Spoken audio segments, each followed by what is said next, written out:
Welcome to Get Your Goal with Paula B. I'm your host, Paula B. I'm a weight loss and menopause expert, certified life coach, and author of the book, Mind Over Menopause.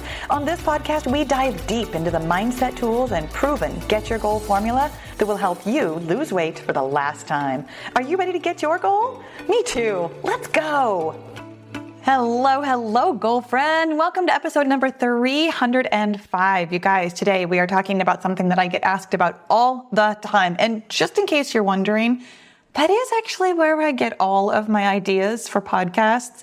When you guys ask me questions, either on Facebook, like in my Facebook group, or on my Facebook page, sometimes on Instagram, although I don't get as many questions on Instagram. I occasionally get questions on my YouTube channel, but also in my webinars, in my monthly live trainings. I always make room for Q&A at the end, and I never have enough time to answer all of the questions because you guys have so many great questions. So what I often do is I'll go through afterwards and find the ones that I get asked really commonly, and then I make podcast episodes out of them. So this is a question that I get asked all the time. And I'll be honest, I feel like I have answered this one, I'm going to say publicly, like on one of the Q&As maybe a really long time ago. And I feel like I didn't really do it justice. So I sat down today with some notes about how to count the calories in your homemade meals. By the way, that is the title of today's episode. So I wanted to give you not just the actual, like, here is exactly how to do this, but the why you do it this way and why it's so important that you do it at all. Because like everything we talk about, truly everything we talk about, there is a practical answer. I mean, there is always a step-by-step process of here's how to do this thing, but just following the step-by-step while feeling nothing but like resistance and doubt and this is never going to work for me is what actually creates the it's not working for you. This is why, I mean, I'm getting a little bit off topic because that's what I do, but this is why you will find somebody who has been able to lose weight with every single program ever. And you will also find somebody who has not been able to lose weight with that exact same program. It's not the process. It's your mindset. And I don't say that like any kind of like blame or shame or anything like, oh, it's you. I mean, it's you. This is great news. It means that when you pay attention to what's going on in your brain, it actually means that you can make everything work for you. Everything. I know, it's kind of amazing, right? By the way, if you are just listening to the podcast, I'm like all up in your business on the actual video of this one. And if you haven't heard yet, I am making video podcasts now. It is something that I was going to say that I was trying it for a while. I'm beyond trying. We are 6 episodes in and I am loving it. I'm having a great time with it. As you can see, if you are watching, I just like rearranged my background yesterday over the weekend because I'm recording this on a Monday. And I'm super happy with having my nice bookshelves displaying everything. Because I was like, okay, well, if we're making the podcast a thing, then I want to make sure it looks good behind me. Anyways, let's talk about how to count the calories in your homemade meals. Here is the 5-step process. You, if you have counted the calories in your homemade meals, have probably done 3 of the 5 steps. But all 5 are really important. Step number 1 is to take each ingredient one by one and add up the entire meal. Here's what I mean. Like literally lay out every single thing. I'm going to give you the example of cottage pie because that is one of my favorite meals in the entire world and B, kind of easy. I don't have exact numbers for you.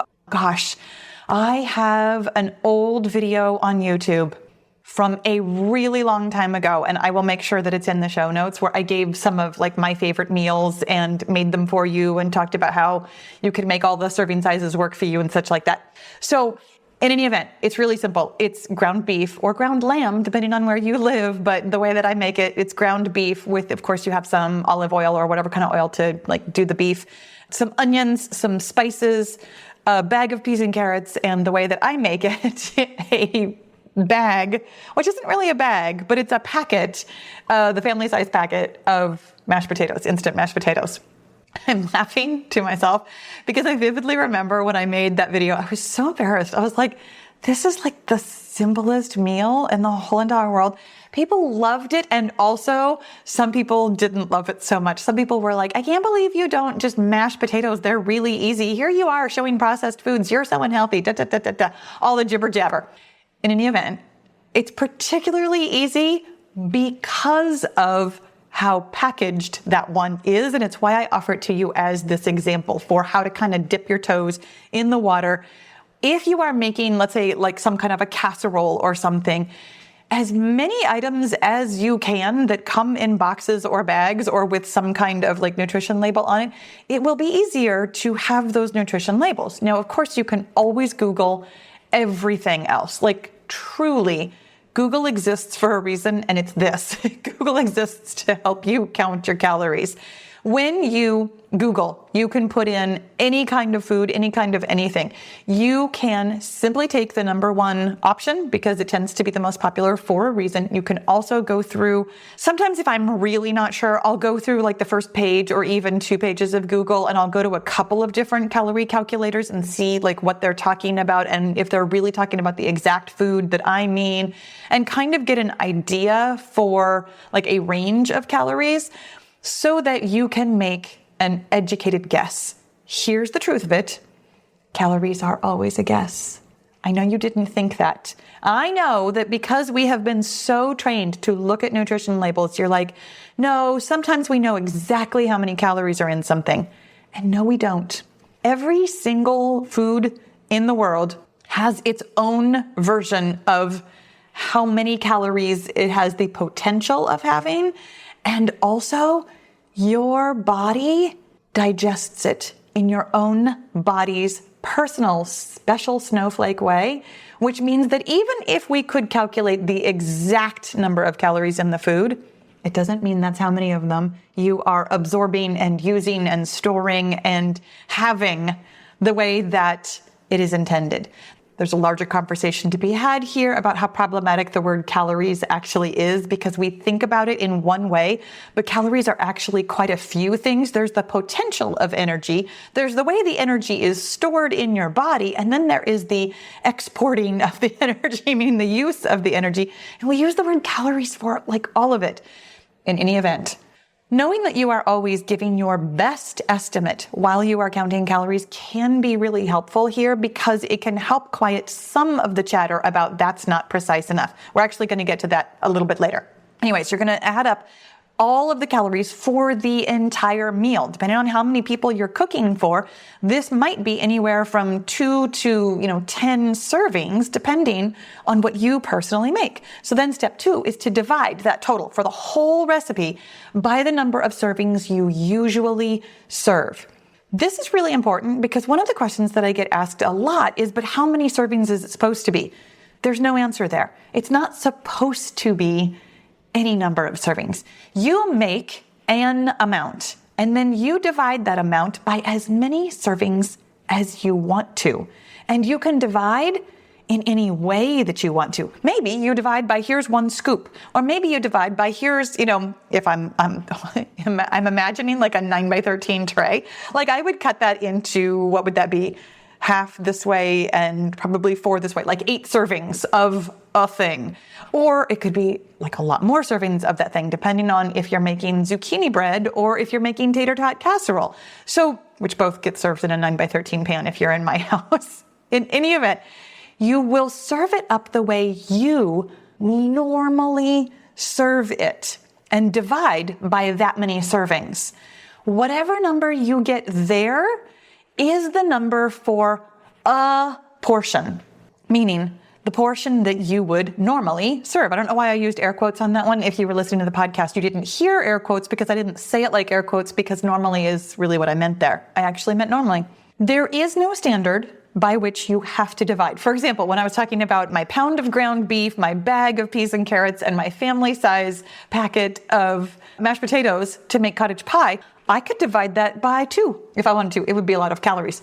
I could divide that by nothing. It could all be 1 serving. That would also be a lot of calories. I could also, as is the case in my family, divide that by 6, because generally speaking, this is the way that I personally cook. There are 4 of us in the house, so I usually make 6 servings of a thing so that 4 of us can eat, and then 2 of us can have leftovers either for lunch or for when we have leftover night in a couple of nights. So for me personally, most of my recipes are going to be divided by 6, but not all of them. For you personally, depending on how many people you are used to cooking for, you divide it whatever way you normally would so that you can get a portion amount. Then here's step 3. You adjust your personal serving to meet your calorie target for the day. So once you know what an amount is, you can decide, oh, is this what I have room for in my day or not? Do I need to add to it or do I need to subtract from it? It doesn't have to be the same portion size as everybody else. It doesn't even have to be a portion size that you would normally serve it in. You get to figure out how many amounts or portions or an amount of a portion fits into your calories today. This is why this is such a beautiful system. There is no standard. You can always, always, always make any food at any time fit into your personal calorie target. I think about this all the time. You know those pizza slices from Costco? I don't usually eat pizza from Costco. It's not my favorite. I have a couple of favorites and Costco is just not one of them. But apparently, I was really shocked to hear this. Apparently, one slice of Costco pizza is like 880 calories. You can verify that. I haven't had pizza at Costco in a really long time. That feels different than what I was expecting. In any event, apparently one slice is 880 calories.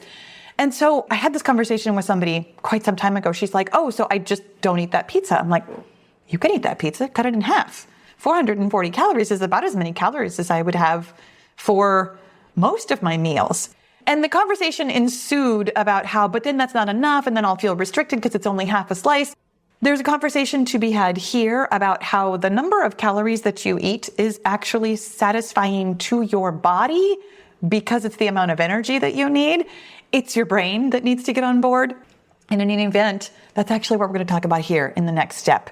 Step number 4 is to notice all the resistance you have to this process. Notice the berating that you have of yourself, the uncertainty that you have, the, oh my goodness, this is so ridiculous thoughts that you have. This is impossible. I don't know how to do this. That can't be accurate. If I can't get it perfect, it's not worth it. This is stupid. I'll never be able to do this for all of the recipes that I make, but I make it different every time. So do I have to do this every time? This is way too much of a hassle. This is taking too long, etc. All of the chitter chatter. All of it. Notice that. Notice that it's there. Here's the thing that's going to set you free. Notice that the chitter chatter is in your brain, and that is why this process feels difficult. It's not the process itself. The process, it's 3 steps. It was really simple. You get all your ingredients, you add them up, you divide. It's actually really a lot of freedom. You get to divide by anything you want. You make the portion size work for you no matter what food you're eating. The process itself is actually kind of amazing. It's actually kind of miraculous. It's actually really empowering. And yet, none of us think it is. I'll put myself in that category too. I remember when I was making that video. Actually, it was before I was making that video. Because by the time I had made that video, was after I had lost weight this last time when I was in my 50s. And when I lost weight the last time in my 50s, I went about it in a really particular way. I just decided that I was going to eat the same thing for breakfast and lunch every single day, which I kind of did anyway. So that part of the decision wasn't very difficult, but I wanted to make sure that I was eating the right number of calories every night. So I went through my recipe book, which is not really a recipe book. It's just in my head. But the kinds of recipes that we make all the time, I went through each of those and I did this exact process where I was like, okay, I'm going to figure out how many calories. And I didn't memorize any of them. Otherwise, I would tell you how many calories are in cottage pie. But I went through and I figured out all of the calories for basically every single thing that I make. And I figured out exactly what my portion would be of any of those recipes so that no matter what, I always knew that I was eating my target number of calories every single day, no matter what I was eating. As it happens, I don't go out to eat a lot. It's not really my favorite thing. I love my own cooking. It's very easy for me to cook at home. It feels simpler, actually, for me to cook at home than it does to go out. So for me, This felt really simple anyways. But when I was doing that process, when I was like doing all the math, like I literally sat down one day and did like all the math for all the recipes. It took hours and there was a lot of chitter chatter. This step 4, all the resistance, all of the berating and uncertainty. And is this really how I would make it? And what if I just like pour the oil in instead of measuring it and blah, blah, blah, blah, blah. It happens to all of us. Then here's the most important part, step 5. Observe the feelings that those thoughts create. This is so important, and it is the skill that this entire podcast is about. Here's what you're going to have to do when all the chitter chatter starts in your head. In order to simply observe, you're going to have to take yourself up and out of it. This is actually a skill you are born with. It's called metacognition. It's something that we talk about pretty frequently here on the podcast. It is the skill of observing your thoughts as thoughts. It is an innate skill, meaning that you are born with it. Your brain is supposed to operate this way. It's just that nobody ever teaches us this. We hear the thoughts in our head and we really think they're facts. We really think they're true. We really think everything we hear is simply the way it is. And yet we also have the ability to observe that we are thinking. We have the ability to observe what's in our brain. It's amazing. And it is the way that you get anything you want. If you did not have this ability, you would be quite literally at the mercy of anything your brain thinks, anything your body feels. You would simply go through those motions all day, every day, which is what a lot of us do until we get taught how to use this skill. This skill of simply observing without acting is the thing that takes you to your goal. The thing. The end. Podcast is over. But not really. Because what I'm going to tell you is that it won't feel natural. Even though this is something you were born with, even this is the way that your brain is supposed to work, it will feel really unnatural. It will also feel really uncomfortable. You are going to have to be gentle but firm with yourself as your brain and your body try desperately to get you not to do this. Because your brain's going to offer you lots of chitter chatter, lots of back talk, lots of berating, and lots of judgments, lots of self-doubts, because your brain wants to say the same. Your brain just wants to continue doing the things that you have always done because it's efficient. You will use less energy when you just keep thinking the things that you have always thought. So anytime you do something new, in order to do something new, you have to think something new.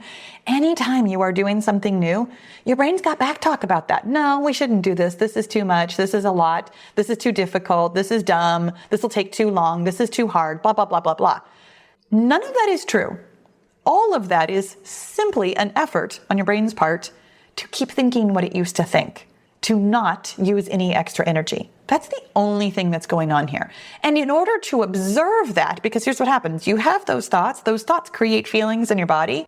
Those feelings are going to be really uncomfortable. Self-doubt, really uncomfortable. Judgment, really uncomfortable. Wondering if you're doing the wrong thing, really uncomfortable. So you're going to have the chitter chatter in your head. You're going to have the jitters in your body. And you, the observer of this all, are going to have to be really gentle and firm with yourself to just observe, to not quit and walk away, or to not try and solve for this problem as though it is a problem by making it even easier than it is, because it's already pretty easy. You're going to have to simply allow this to be what it is. I know. It feels like terrible advice, especially for you, my overachiever friend. I know you'd like to do something about that. I know you would like to make yourself think positively or do something. I mean, I'm pounding my hand my fist in my hand here. Like, I know. This idea of observing without action feels like the exact opposite of everything you would ever want to do, ever. And it kind of feels like the exact opposite of every way that you have ever gotten everything ever.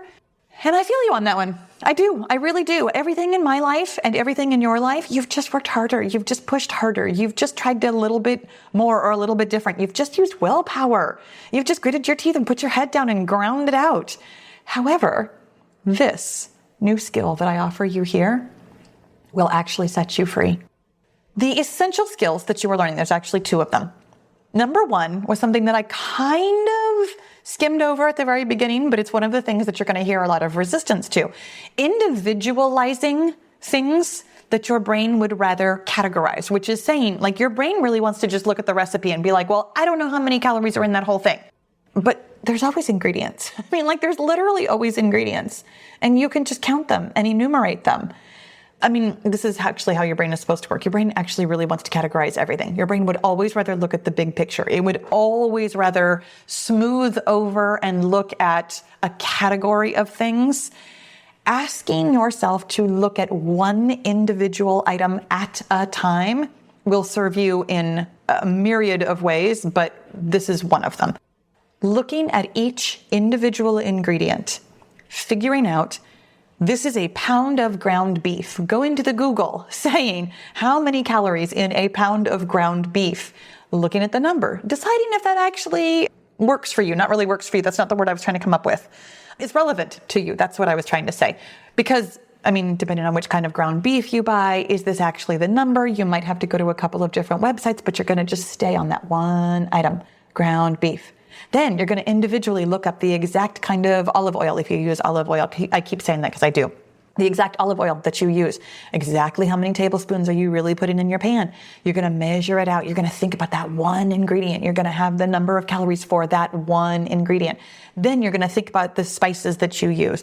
You're going to look at them one at a time. You're going to think about the onion. How big of an onion? How small of an onion? Have I actually measured? Is it really a half a cup of onion? Is it 3/4 of a cup of onion? You're going to look up that on Google. You're going to figure out exactly how many calories are in that. Then you can actually just look on the package. If you use frozen peas and carrots like I do, you can look at exactly how many calories are in the entire bag. Sometimes I don't use the whole bag though. If I use 2/3 of the bag, how many calories is that? Individualizing each ingredient. Again, did you hear your brain just now when I was describing that? Your brain, if it's anything like my brain, was just like, wow, that's a lot. Just off to the aside here. My brain offers me that thought all the time. I'm learning to hear it for what it is. It's just a thought. It's just a thought that creates overwhelm, and overwhelm is a feeling that stops me from doing anything exactly the way my brain is supposed to operate. I can hear that thought. I can observe that thought. I can feel the overwhelm in my body. Even right now, as I'm telling you this, I can feel it in my body. Completely okay to just feel the overwhelm and not respond to it. So that was essential skill number one, individualizing things that your brain would rather categorize. And then also the observation without action. Observing without acting, I already talked about that a fair bit. I'm not going to belabor that point. Those are the two essential skills that you will develop as you practice counting the calories in your homemade foods. Here's the thing that I really want to offer you is that this is a practice. That this is something that you are not going to be good at the very first time, unless it's something that you've already been practicing. That after listening to this podcast, you're going to sit down to try and do this, and your brain is going to offer you all the chitter chatter. Your body is going to offer you all the overwhelm. You're not going to want to do it. And then when you are doing it, it's going to feel all kinds of lousy and terrible. That's okay. This is a skill. These are skills, plural, that you are practicing. But let me paint you a picture of how and where this will show up in your life, and how and where and why it will feel amazing after you practice this. Here's what you're doing. You are actually building confidence in yourself in a lot of different ways, but you are building confidence in yourself because doing something that your brain doesn't ordinarily want to do feels amazing when you do it. Like when your brain will offer you categories of things and you take the time to individualize the items, after you work through all of the chitter chatter and the overwhelm, you'd be like, oh my gosh, I did that. Like there will actually be a feeling of, I'm going to say pride because I like that word. If you don't like that word, you can say accomplishment or success, some other word that actually feels good to you. But there will be a sense of, oh my gosh, I just did something that was a little bit difficult that I had not done before. And that was pretty amazing of me. You will also really get in touch with your brain and your body through this practice. really taking the time to listen to all the chitter chatter and feel the overwhelm will also be quite an accomplishment after you have practiced it. The more you practice it, the more confidence you will have that you can actually do this anywhere. The reason I suggest you start with your homemade meals is because you really are in control of those ingredients. You actually know which brand of ground beef you bought. You actually know which brand of garlic you use, or I say brand because I buy the minced garlic. It's just, the words were coming out of my mouth and I'm like, a better cook than me would buy raw garlic and actually chop it herself. I don't do that, in case you didn't notice from our conversation today. I love my own food, but I'm also not a gourmet. I am not one of those people who starts with all fresh ingredients from the butcher and the baker and the candlestick maker. I buy easy, convenient things. I throw them in a pan. I eat them. We're good. Anyways, you are in control of your ingredients, which means that you know exactly what's in it. Starting there can really build your confidence in these skills. And then, this is the fun part. You'll be able to go other places and do this exact thing. Here's my suggestion. Did you know that you can ask your hostess or host when you go someplace else for the recipe of what they made? Oh my gosh, this was so delicious. Will you share your recipe with me? And it's not necessarily because you ever want to cook it at home. It's because you'd like to know how many calories are in it. Did you know that once you have a sense of how things are put together, because you already, I'm assuming, know how to cook, which is why you clicked on this in the first place. But when you know what kind of ingredients go where and how a thing is cooked, you go to restaurants and make guesses. Oh, okay, well, here's this, and here's this, and here's this ingredient. They probably cooked it in oil, because they always do, or butter, they always do. They probably did this, they probably did that. You'll be able to tell how many calories. If they don't have it on the menu, or if they don't have it online, you'll be able to figure it out. You will always, every place you go, everything you eat, will always know how many calories you're taking in. You will always be able to figure out a portion size that works in your target. Always. It's amazing, right? Just because you're willing to do these 5 steps, just because you are willing to individualize when your brain would rather categorize, just because you are willing to observe without action. These skills will literally take you everywhere. Boom. My friend, I really hope this was helpful for you today. Thank you so much for being here. I'll see you again soon. Thanks for listening. Be sure to leave a rating and review so other women of a certain age can stop struggling with the scale and start loving their menopausal bodies. And if you're ready to change your mindset while you're changing your weight, then it's time to get into the Get Your Goal Mastermind group, where you'll find my proven success formula, answers to your questions, expert coaching, and the community support you've been looking for. You don't need to lose weight alone when you can have fun and level up your mindset with friends. With weekly coaching calls, live journaling classes, and access to the tools and strategies I've used to help thousands of women lose weight for the last time, the Get Your Goal group is the place for you to get your goal. Learn more about group membership at www.getyourgoal.com. And I'll see you inside the group.